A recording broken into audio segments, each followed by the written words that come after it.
untuk acara selanjutnya, yaitu tausiah yang akan disampaikan oleh Pak Bapak Ustaz. Kepada Bapak Ustaz kami persilakan.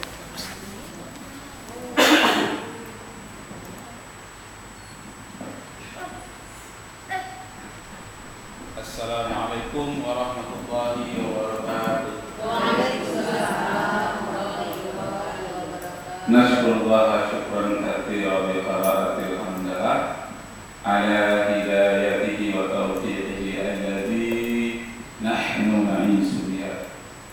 Wa nusalli wa nusallimu ala Muhammadin ala jubdihi wa bazlihi litablighi syara'i'illah hidayatan.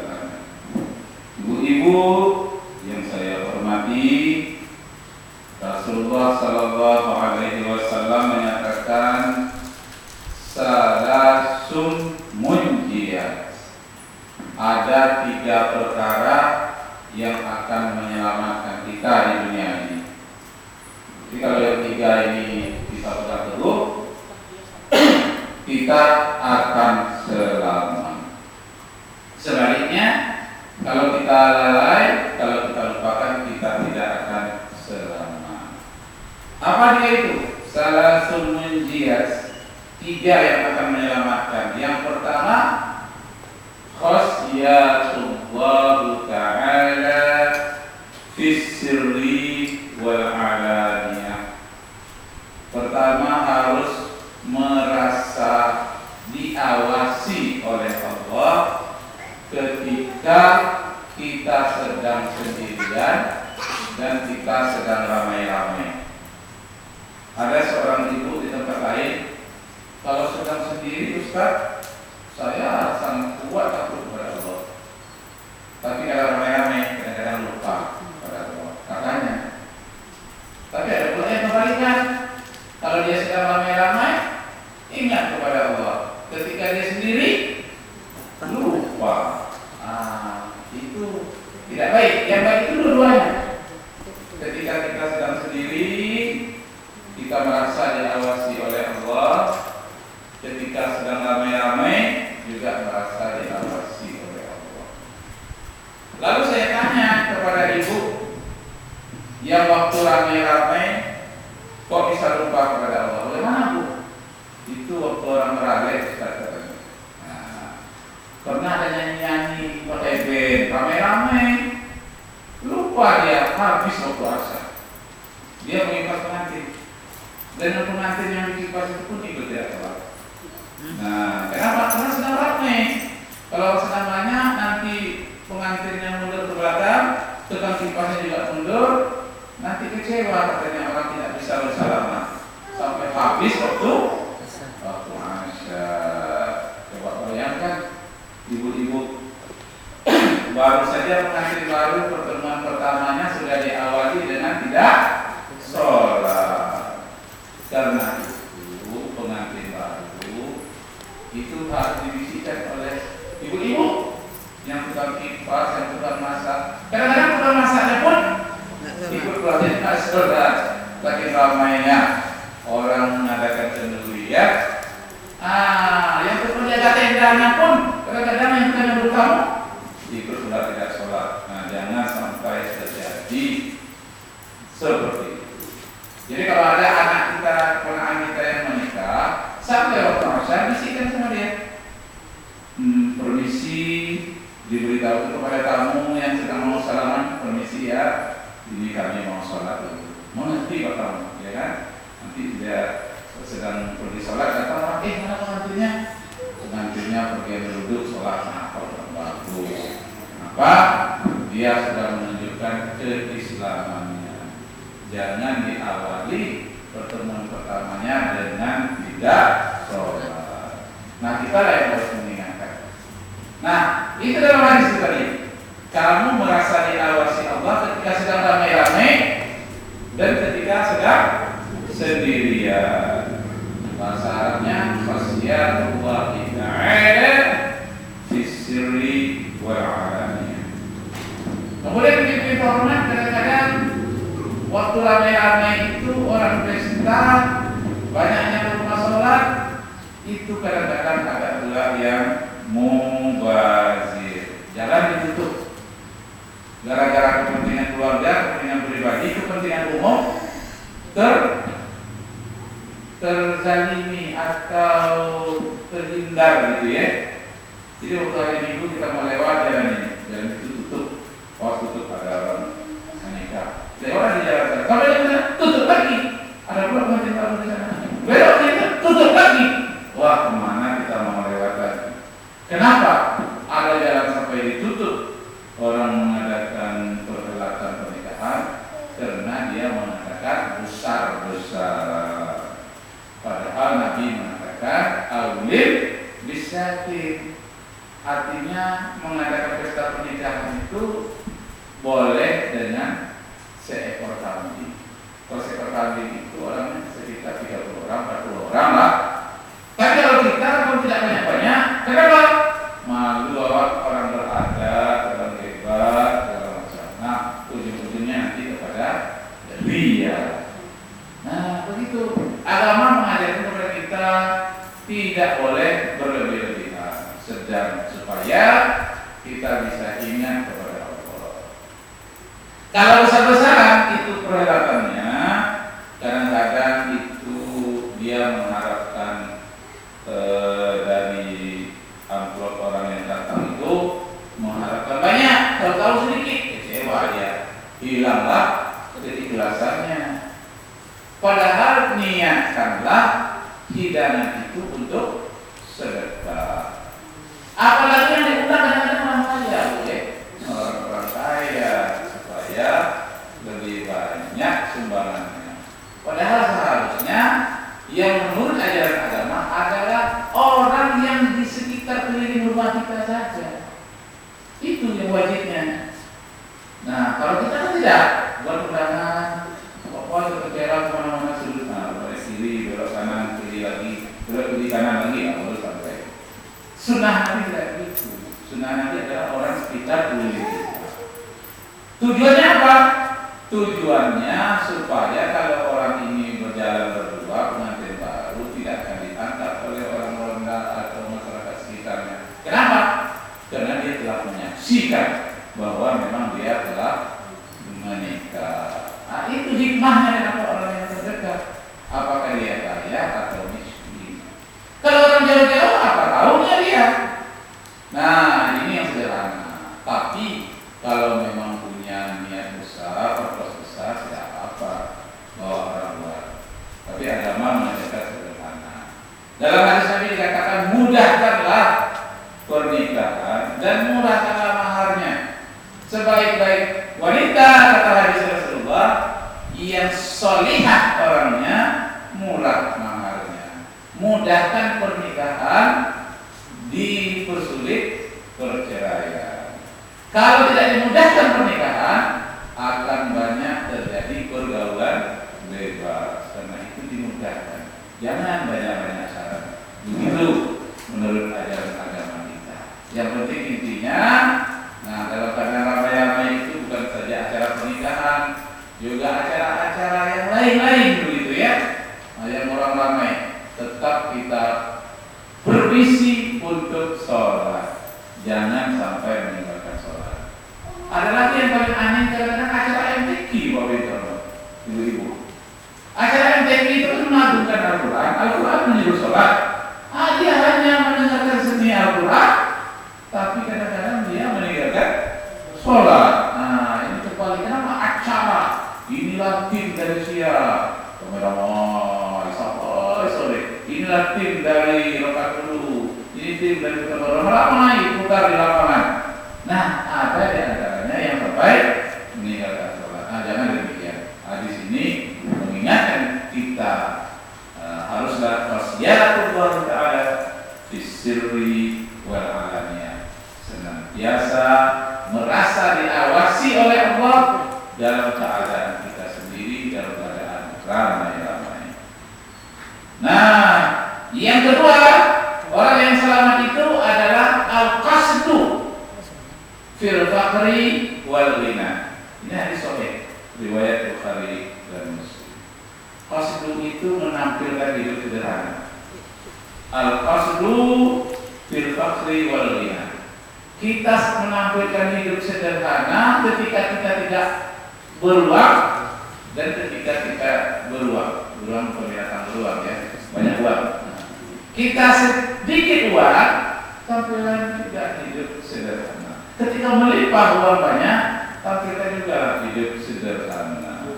Orang ini yang selamat ini kata Rasulullah, artinya mampu memanage dirinya, mampu mengendalikan dirinya.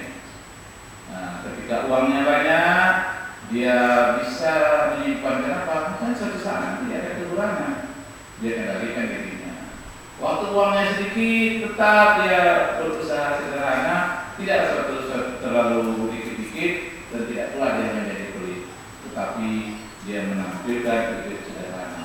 Orang seperti ini stabil dan tidak akan terkena penyakit darah tinggi, tidak akan terkena penyakit diabetes dan penyakit jantung sebagainya. Kenapa? Karena dia menampilkan hidup yang stabil dan sederhana. Dan kemudian yang ketiga, kata Rasulullah, orang yang akan selamat itu adalah orang yang wal adlu fil ridha wal ghadab, yakni orang yang mampu berlaku adil ketika dia sedang sayang dan ketika dia sedang marah.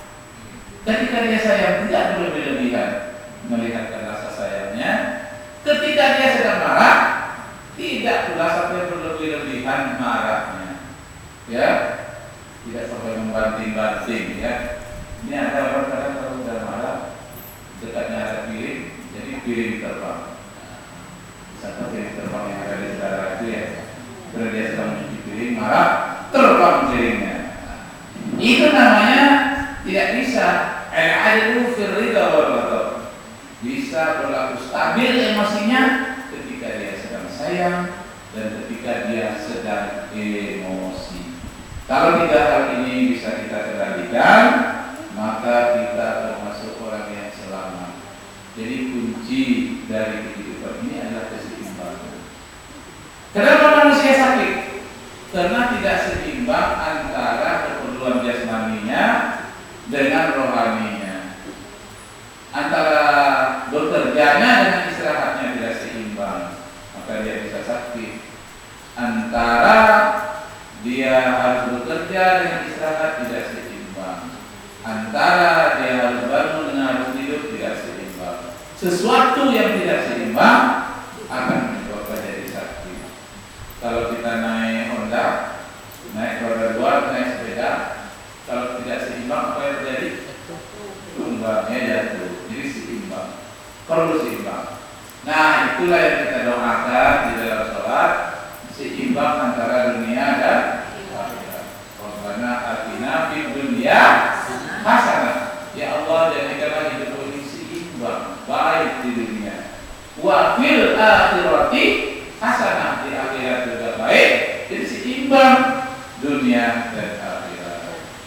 Nah, dalam ayat lain dikatakan wa bitali bima atakallah darul akhirah wa la tansa nasibaka minad dunya wa ahsin kama ahsanallahu ilaika wa la tabghil fasada fil ardi innallaha la yuhibbul mufsidin.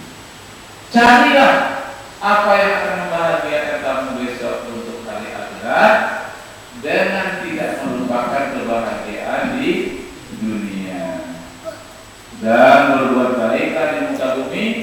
Sesungguhnya Allah tidak suka terhadap orang yang berbuat kerusakan. Ibu-ibu yang terhormat, pada tahun 90-an ada seorang ibu di Mesir. Ibu ini dia dapat gelar sarjana di Prancis, orang Mesir. Nah, dia sangat bangga menjadi sarjana Mesir karena ibu-ibu dari Mesir jarang dapat sarjana di sana, hanya laki-laki. Tapi dia seorang ibu dapat sarjana dari Prancis. Tapi dia pulang dari Prancis tidak mau pakai jilbab, tidak mau pakai kerudung, pakaiannya agak sempit dan agak minim. Waktu dia naik bus dari suatu tempat di Kairo, dalam bus tadi dia duduk paling depan. Mata orang belakang melotot kepada dia, orangnya sempit kali saya, bajunya, orangnya cantik memang seksi. Nah, tidak mau pakai kerudung. Wanita-wanita lain pakai kerudung, dia tidak. Waktu itu dia pegang handphone yang baru. Tahun 90-an itu handphone bacaan orang pakai. Dia dengan bangga ya dengan handphonenya. Pamerannya dia duduk di depan dia kasih. Lalu di belakangnya ada seorang bapak-bapak yang jenggotnya panjang, pakai celana yang tengah tiang, gantung kakinya. Pak ini baik, dinasihatinya lah yang ibu di depan itu tadi. Bu, katanya, bagaimana kalau tukaran kita duduk? Ya saya depan, ibu di sini ada belakang sedikit. Kenapa? Itu mata orang di belakang pun melakukannya ke ibu semua. Nanti takut tidak aman. Biar saja saya di sini, bebas. Nah, kemudian katanya yang bermata orang mata di belakang itu pakaian ibu katanya. Tidak pakai jilbab, pakaiannya sempit lagi. Aku udah tua, katanya, anggap ini sebagai ayahmu. Aku ini menasihatimu. Lalu katanya, kenapa bapak menasihati saya begitu? Ya, saya menasihati ikhlas, lillah ta'ala, kan begitu menurut ajaran dari Tuhan. Lalu apa kata yang wanita tadi? Ibu tadi, berapa nomor HP Tuhan bapak? Karena dia melihat HP-nya waktu itu dia sendiri berpakai. Ini HP saya, berapa nomornya? Biar saya telepon, marah atau tidak? Dia melihat saya berpakai seperti ini, pakai senang bebas. Kalau dia memang marah dia kepada saya, dia saya HP. Atau bapak yang HP-nya, dimasukkan nomornya. Pak telepon, apakah dia marah? Begitulah melawan dia kepada orang yang memberi nasihat. Masa Tuhan diminta nomor HP? Ada nomor HP lain? Iya.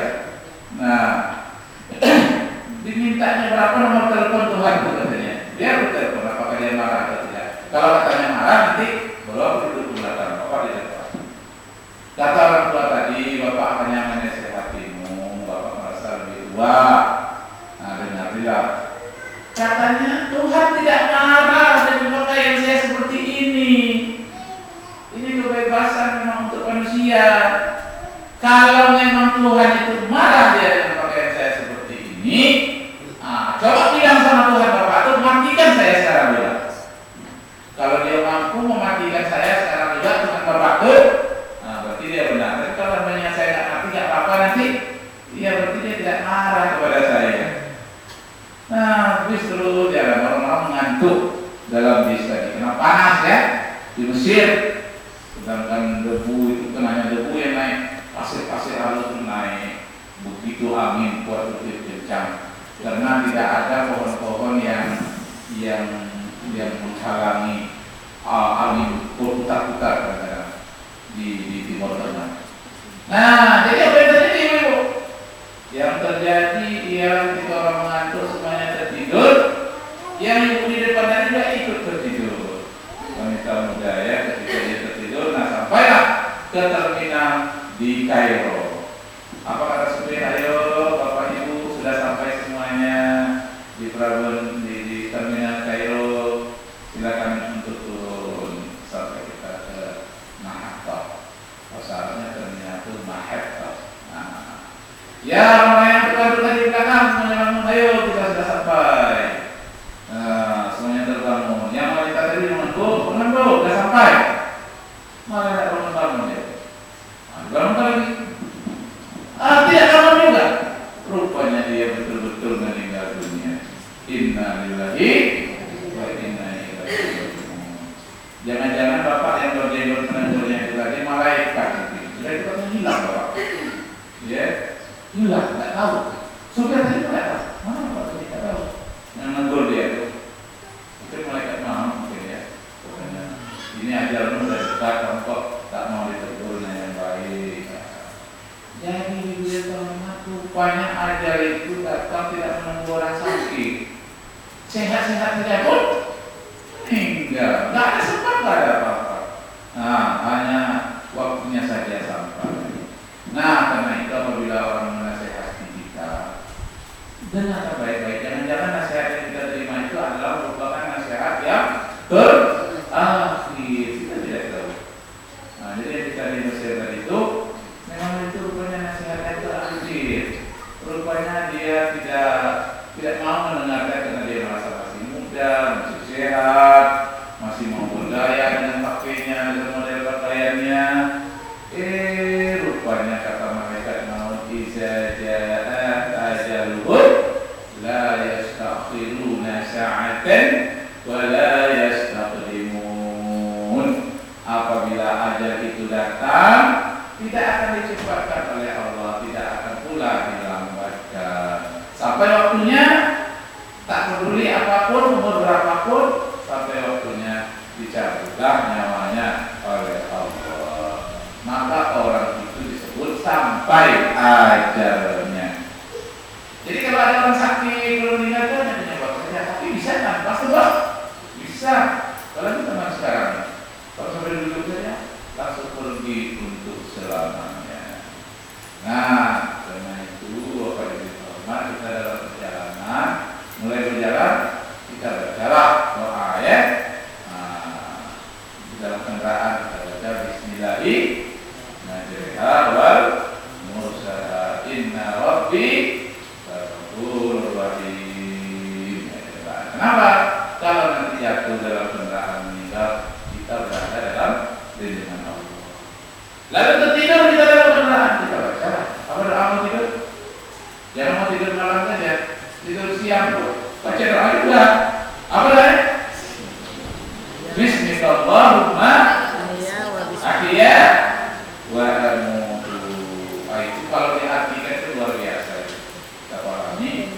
Aku serahkan dalam tanganmu ya Allah, namamu ya Allah, hidupku dan matiku. Karena tidur itu mati, Ibu. Tidur itu mati, jadi mati.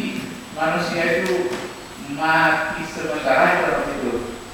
Mati sebenarnya, itulah dimasukkan ke dalam tubuh. Jadi tidur itu kan hakikatnya mati. Karenanya sebelum tidur itu kita mengucap, kita salawat, kita baca qul a'udzu birabbin nas. Boleh juga kita baca ayat kursi. Nah, kenapa? Karena kadang-kadang orang tidur bisa diganggu oleh jin, diganggu oleh setan. Kalau kita bangun, rupanya jin sudah masuk dalam tubuh kita. Nah, ini yang Ibu saya paham terus. Mari kita tanyakan ya, muridnya masukkan jin itu sampai sekarang belum saya dari rupiah. Ternyata ada 5 katanya jin. Siapa ya? 5 katanya jin masuk dalam tubuh. Nah, yang teringat sama awakku sekarang ini katanya waktu mencari pisau dari gunting mau mati rasanya. Nah, ini rupanya kalau masukkan jin itu setan itu. Karena itu kita baca a'udzubillahi minasyaitonir rajim, kita baca a'udzu birabbil falaq, a'udzu birabbin nas, dan kita baca ayat kursi. Yang takut dengan ayat kursi ini memang apa? Dengan jin ya. Yang takut kepada ayat kursi itu memang setan. Tapi setan itu ada 2 macam. Ada setan bertubuh kasar, namanya manusia. Kalau setan bertubuh halus itu jin. Kalau setan bertubuh kasar, manusia itu tidak mempan, Bu. Kita baca ayat kursi, mempannya dipukul dengan kursi. Kalau baca ayat kursi nyengir ya. Tapi kalau setan yang bertubuh halus, ini jin, itu mempan. Kita akan membayar ayat kursi, dia akan terbakar. Tapi ada ayatnya yang khusus lagi. Kalau orang rupiah itu bacanya surat As-Saff, harus dibaca. Saya coba ya menghafal ayat di antara banyak-banyak ayat Quran ini. Yang paling susah saya menghafalnya banyak dua-duanya surat As-Saff itu, yang bisa membunuh jin yang jahat ya. 10 ayat. Lama saya menghafal sampai setahun. Ya, yang biasanya sampai sebulan, seminggu apa. Ini susah. Nah, itu rupanya seperti makin susah. Saya hafal, saya bawa untuk sholat sehingga jadi hafal. Bunyinya wasofatu sofa, fazajirati zajra, fattaliyati dzikra. Inna ilahakum ilahun wahid, Rabbus samawati wal ard, wa ma bainahuma wa rabbul masyariq. Inna zayyana as-samaa'a ad-dunya bi zinatil kawakib wa hifdzan min kulli syaitanin marid la yasma'una ila al-mala'il a'la wa yudhakuna min kulli janib duhura wa lahum adzabun wasib. Jadi jin itu dulu pernah tinggal di bulan, pernah di planet-planet lain, planet yang subur. Tapi karena nenek moyangnya Iblis itu durhaka kepada Allah, dia dikirim turun ke bumi. Nabi Adam pun diturunkan ke bumi. Nah, lalu bagaimana itu yang ada di hidupnya itu Iblis? Yalah, aku diturunkan ke bumi ya Allah, tapi izinkan aku untuk membinasakan anak cucu keturunan Adam. Aku sangat sakit hati kepada Adam gara-gara dia. Saya terdampak ke bumi. Dulu kami menempati planet-planet yang subur di ruang angkasa. Sekarang kami harus turun ke bumi. Apa jawab Allah? Wahai jin, iblis, engkau boleh membinasakan, menggoda manusia di bumi. Tapi hanya satu yang tidak kuizinkan. Siapa? Aku tidak akan mengizinkan kamu membinasakan, merusak hamba-hambaku yang soleh. Siapa tuh hamba-hambaku yang soleh? Hambaku yang selalu menyebut nama Allah, yang selalu membaca Bismillah. Itu tidak akan diizinkan oleh Allah. Sekalipun yang terkena, dia akan hilang lagi. Terkena, dia akan terlepas lagi. Itu tidak diizinkan oleh Allah. Nah, demikianlah ibu-ibu yang terhormat, semoga kita ini termasuk hamba-hamba Allah yang soleh dan solihah. Kesimpulan tadi kita pada sore hari ini, kalau kita ingin selamat, harus merasa senantiasa diawasi oleh Allah ketika dalam keadaan sepi dan dalam keadaan ramai. Yang kedua, kita harus mampu menampilkan hidup sederhana ketika kita sedang sedikit uang dan sedang banyak uang. Tampilkan hidup sederhana. Yang ketiga, mampu menahan emosi ketika kita sedang sayang atau sedang emosi, kita sedang marah. Kalau semua itu mampu kita kendalikan, kita akan selamat dari gangguan jin, setan, dan makhluk-makhluk lainnya, dan kita akan dilindungi oleh Allah Subhanahu wa Ta'ala. Demikianlah ibu-ibu yang terhormat, semoga Allah meridai kita semua. Amin amin ya rabbal alamin.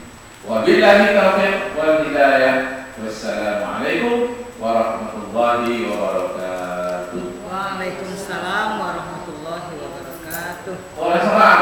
Nah, kita berayat. A'udzubillahi minasyaitonir rajim. Bismillahirrahmanirrahim. Alhamdulillahirabbil alamin. Wassalatu wassalamu ala asyrofil anbiya'i wal mursalin wa ala alihi wa sahbihi wasallam ajma'in. Ya Allah ya Rabbana, kami ini adalah hamba-Mu yang dhaif.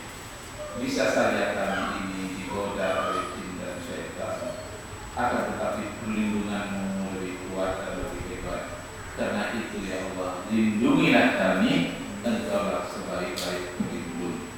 Ya Allah, jadikanlah kamar rumah kami terhambat hamparan sajadah, tempat anak cucu dan keturunan kami sujud dan rukuk mengabdi kehadirat-Mu ya Allah. Ya Allah ya Rabbana, jadikanlah anak-anak kami sebagai calon pemimpin yang akan datang, pemimpin yang bertakwa, yang takut kepada Engkau dan mencintai rakyatnya. Satu padukan hati kami umat Islam seluruh dunia ya Allah. Kami rindu kepada umat yang bersatu. Kami rindu kepada anak cucu keturunan yang soleh. Kami merindukan persaudaraan yang akrab antara kami sesama kaum muslimin. Tidak ada di antara kami yang iri, tidak ada di antara kami yang dengki, tidak ada di antara kami yang berkecil hati, tapi kami saling menyayangi, saling melindungi, saling membantu ya Allah. Tanamkanlah rasa saling mencintai dalam hati kami dan jadikanlah kami orang-orang mukmin yang kuat. Rabbana atina fid dunya hasanah wa fil akhirati hasanah wa qina adzabannar. Wa sallallahu ala Muhammadin wa ala alihi wa sahbihi wasallam ajma'in. Walhamdulillahi rabbil alamin. Wassalamualaikum warahmatullahi wabarakatuh.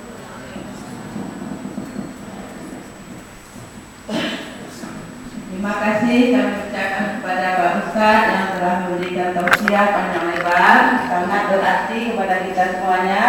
Mudah-mudahan kita selalu ingat kapan, dimanapun dan dimanapun kita berada.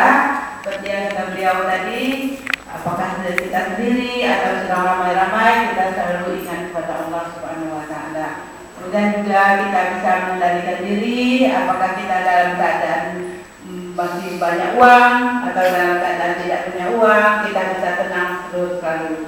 Demikianlah tausiah yang disampaikan beliau. Semoga semuanya bermanfaat bagi kita semua dan dapat kita amalkan seterusnya. Kemudian kita masuk